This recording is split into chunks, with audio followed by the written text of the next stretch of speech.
355 out of 355 general elections. We won, I think, 234. That's not bad either. But with the Republicans, it's been almost flawless. So I think, let's not congratulate Lindsey yet, but I think you're in good shape, okay? He's been a fantastic, in my opinion, a fantastic senator, and he's a nice guy. He's a little more left than I am, a little more left than you are, but he is a great guy, and he's going to have no problem. So I appreciate all of the unity. I appreciate this tremendous support. There's Doug Burgum as an example. What a great, he was fantastic. And Catherine, thank you, Catherine. And he was a big part of today's event because he and Chris Wright, you know, Chris Wright, I don't know if Chris is here, but Chris Wright is the #1 guy in the world in oil and gas. And I'll never forget, I had a meeting here with a lot of the oil companies and Doug and some senators, a lot of people.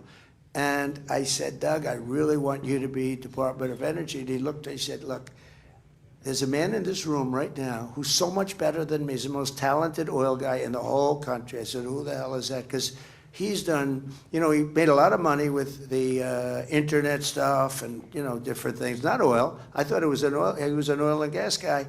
He wasn't. He sold his company to Microsoft for a tremendous amount of money. Very successful. Became the governor of North Dakota and ran a great state.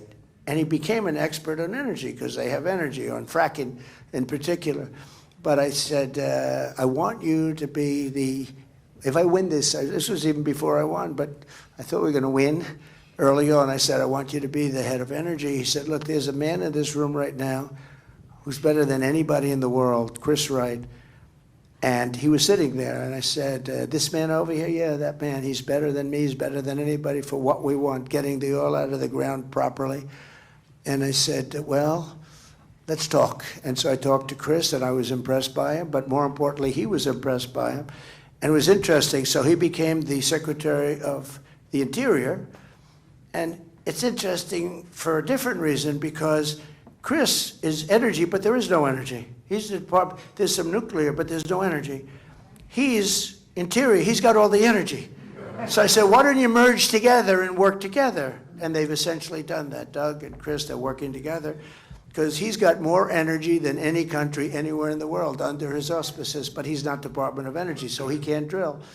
But now he's got a man that he knows very well, that's, I assume, a friend of his or whatever, but he got the job because of you. And he didn't need a job. He was doing very well. This guy didn't need a job. He's the top guy in the whole world. But I see that so often. So many people, they want to be a part of this. They want to do what you're doing, John. They want to do what all of you senators are doing. I mean, you don't make money like they make. You could if you did it. Many of you are so talented, you could do whatever you want to do.